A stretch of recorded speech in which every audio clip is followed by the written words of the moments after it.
Hello दोस्तों, स्वागत है आपका आज की हमारी नई वीडियो में। आज हम इस वीडियो में बात करने वाले हैं महात्मा गौतम बुद्ध के जीवन को लेकर। महात्मा गौतम बुद्ध का बचपन का नाम सिद्धार्थ गौतम था। इन्होंने बौद्ध धर्म की स्थापना की थी। ऐसा माना जाता है कि वह विष्णु के 9वें अवतार थे, जिन्होंने कृष्ण के बाद जन्म लिया था। कई सालों की तपस्या व ध्यान के बाद गौतम समझ गए कि इंसान जन्म और पुनर्जन्म के जाल में फंसा रहता है, चीजों को पाने के लिए दुखी रहता है तथा सांसारिक मोह माया में फंसा रहता है। तो चलिए दोस्तों, आज इस वीडियो में हम आपको इनके जीवन से जुड़े हर एक जानकारी देंगे। तो सबसे पहले बात करेंगे इनके जन्म और स्थान को लेकर। महात्मा गौतम बुद्ध का जन्म 563 ईसा पूर्व में शाक्य राज्य के लुम्बिनी शहर, जो वर्तमान में नेपाल में हुआ था। इनके पिता शुद्धोधन एक राजा थे, जिनका शासन वर्तमान नेपाल तथा उत्तरी भारत के कुछ क्षेत्रों पर था। इनकी माता मायावती एक महारानी थी। महात्मा बुद्ध का जन्म का नाम सिद्धार्थ गौतम रखा गया था। इनका पालन पोषण कपिलवस्तु नामक प्राचीन शहर में हुआ। संभवतः यह शहर वर्तमान समय में उत्तर प्रदेश का पिपरहवा गांव ही था। कपिलवस्तु तथा लुम्बिनी के बीच मात्र 24 किलोमीटर की दूरी थी। सतधारा के अनुसार जब सिद्धार्थ की माता मायावती गर्भवती थी, तो उन्होंने बच्चे को जन्म देने के लिए कपिलवस्तु को छोड़कर अपने पति के शासन यहाँ जाना चाहा। तुरंत में उन्होंने लुंगी शहर के एक बगीचे में पूर्णिमा की रात को एक बच्चे को जन्म दिया। हर वर्ष की उस पूर्णिमा को बुद्ध पूर्णिमा के नाम से भी जाना जाता है। प्रत्येक वर्ष गौतम के जीवन दिवस को मनाने के लिए थेरवाड़ा बुद्ध का एक पुराना स्कूल में बौद्ध भिक्षुक एकत्रित होते हैं। वहीं बात करेंगे बुद्ध पर की गई भविष्यवाणी को लेकर।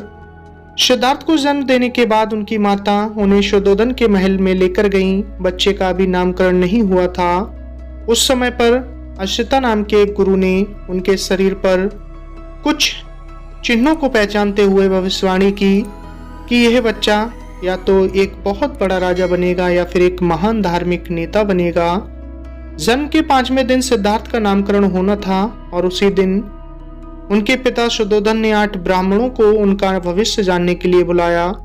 उन 8 ब्राह्मणों ने भी लगभग एक जैसी भविष्यवाणी की। उनमें से कोंदना नाम के एक ब्राह्मण ने यह भविष्यवाणी की कि यह एक बच्चा एक बौद्ध बनेगा। गौतम बुद्ध का महल छोड़ना। बताना चाहूंगा, राजकुमार सिद्धार्थ गौतम का विवाह हो चुका था और उनका एक पुत्र भी था जिसका नाम राहुल था। एक दिन उनके मन में विचार आया कि जीवन हमेशा वृद्धता व मृत्यु की तरफ अग्रसर होता है तथा इंसान सांसारिक चीजों के पीछे भागता हुआ मौत के पास ही जाता है। वह अपनी जिंदगी में मुक्त नहीं हो पाता। इसी विचार से प्रभावित होकर उन्होंने महल को छोड़कर वनों में जाने का निर्णय किया, ताकि वे सांसारिक मोह माया से निकलकर ज्ञान प्राप्त कर सकें। वनों में जाकर उन्होंने साधु का भेष बना लिया और अपने बाल कटवा लिए। जब वह महल छोड़कर जा रहे थे, तब उनके माता पिता ने उन्हें बहुत समझाया, परंतु वे रुके नहीं। बेटे को जाते देख उनकी आंखें आंसुओं से भर आईं।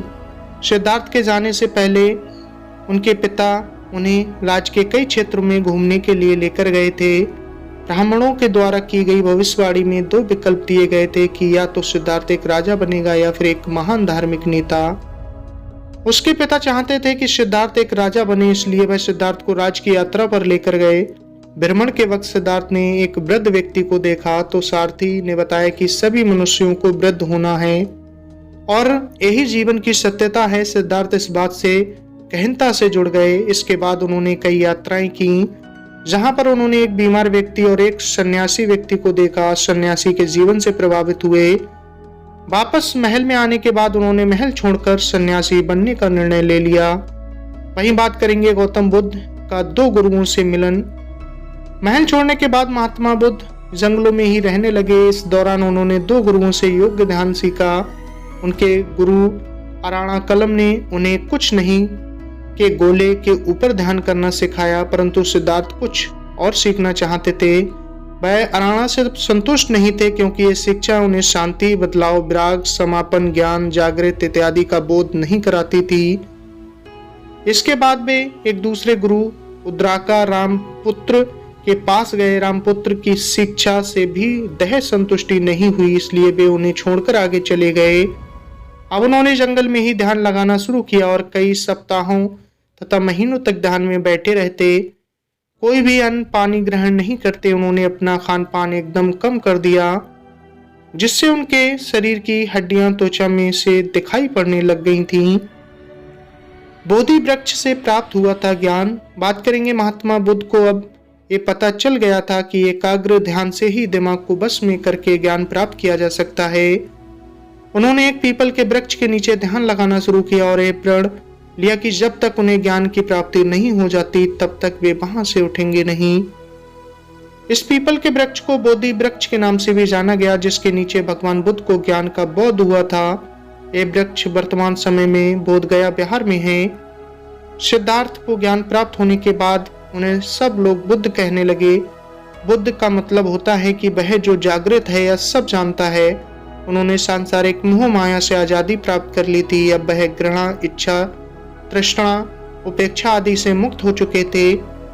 महात्मा बुद्ध चले लोगों को सिखाने। बताना चाहूंगा, बोधि वृक्ष के नीचे आत्मज्ञान प्राप्त करने के बाद वे चाहते थे कि इस ज्ञान को लोगों को सिखाया जाए, परंतु उन्होंने ऐसा करना ठीक नहीं समझा, क्योंकि उन्होंने माना कि अधिकांश लोग उनकी बात को नहीं समझेंगे।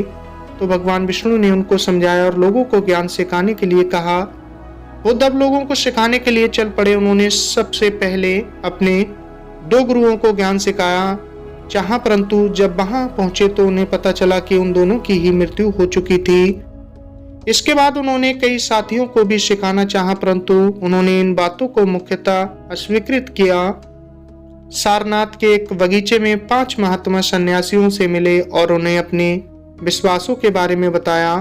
इन 5 सन्यासियों ने उनकी बातों को माना। ये बुद्ध का पहला उपदेश, या जिसे बनारस का उपदेश भी कहते हैं। इस उपदेश के बाद कौंडिन्य नाम का व्यक्ति पहला बौद्ध भिक्षु बना था और यही से महात्मा ने बुद्ध संघ की शुरुआत की थी। वहीं बात करेंगे बौद्ध संघ का विस्तार को लेकर। यासा नाम का एक अध्यापक भी बौद्ध संघ से जुड़ गया। उसने अपने परिवार व मित्रों को भी बौद्ध भिक्षुक बनने के लिए कहा। ऐसे करते करते वर्षा ऋतु के अंत तक इस संघ में 60 से ज्यादा भिक्षुक जुड़ चुके थे। बौद्ध भिक्षुओं ने अब लोगों को ध्यान व सांसारिक ज्ञान देना शुरू कर दिया, जिससे बहुत सारे लोग इस संघ से जुड़ते जा रहे थे। बुद्ध के पिता, पुत्र तथा परिवार के लोग भी संघ से जुड़ गए थे। सिद्धार्थ के चचेरे भाई आनंद, बहन अनुराधा तथा नाई उपाली ने भी अपने आप को बौद्ध भिक्षुक बना लिया। इस बौद्ध संघ में महिलाएं भी जुड़ने लगी। सबसे पहले महिला उसकी सौतेली माता महाप्रजापति गौतमी थी, जिसने अपने बाल कटवाकर भिक्षुणी का रूप धारण कर लिया। वहीं बात करेंगे गौतम बुद्ध को मारने की साजिश। भगवान गौतम बुद्ध वृद्ध हो चुके थे। उनकी पीठ में दर्द होने लगा तथा पढ़ाना उनके लिए थोड़ा सा मुश्किल हो गया, पर उन्होंने अपनी वृद्धावस्था में भी पढ़ना जारी रखा। गौतम का एक चचेरा भाई देवदत्त था, जो कि एक बौद्ध भिक्षुक था, परंतु वह गौतम को मारकर बौद्ध संघ पर नियंत्रण कर लेना चाहता था। उसने बुद्ध के खिलाफ षड्यंत्र रचा, परंतु वह सफल नहीं हो सका। उसने कई सारे भिक्षुओं को अपनी तरफ मिलाकर अब बौद्ध संघ को विभाजित करने का प्रयत्न किया। गौतम ने अपने 2 मुख्य शिष्यों सरिपुत्र तथा मोगराना को उन बौद्ध भिक्षुओं को वापस बुलाने के लिए भेजा। वहीं बात करेंगे बुद्ध का अंतिम जीवन को लेकर। वृद्ध बुद्ध के जीवन का आखिरी वर्ष युद्ध का समय था। बजियन वंश पर आक्रमण करने के लिए अजय सेतु राजा ने अपने मंत्री को गौतम के पास सलाह लेने के लिए भेजा। गौतम ने कहा कि वह भिक्षुओं का भला चाहते हैं। बौद्ध भिक्षु तभी धनवान होंगे अगर हम साथ रहेंगे, योग्य को नवाजेंगे, भलाई का कार्य करेंगे। इस तरह से उन्होंने अजय सेतु की प्रश्न का उत्तर दिया और बुद्ध भिक्षुओं के लिए अच्छा करने को कहा। वहीं बात करेंगे गौतम बुद्ध की मृत्यु को लेकर। गौतम बुद्ध ने अपने जीवन के आखिरी समय में एक कुंडा नाम के लोहार से भोजन ग्रहण किया था। उन्हें आभास हो गया था कि उनकी मृत्यु का समय नजदीक है, तो उन्होंने अपने उपस्थित आनंद को कहा कि तुम कुंडा को कहना कि उसका भोजन बहुत अच्छा था। और गौतम बुद्ध की मृत्यु उसके भोजन की वजह से नहीं बल्कि वृद्धावस्था के कारण हुई है। लगभग 483 ईसा पूर्व में भगवान गौतम बुद्ध का 80 साल की उम्र में कुशीनगर में देहांत हो गया। तो दोस्तों, कैसे लगी आपको हमारे द्वारा दी गई जानकारी? कमेंट्स बॉक्स में अपनी राय जरूर साझा करें। मिलते हैं फिर अगली वीडियो में एक नई जानकारी के साथ। आपने अपना कीमती वक्त दिया, तब तक के लिए धन्यवाद।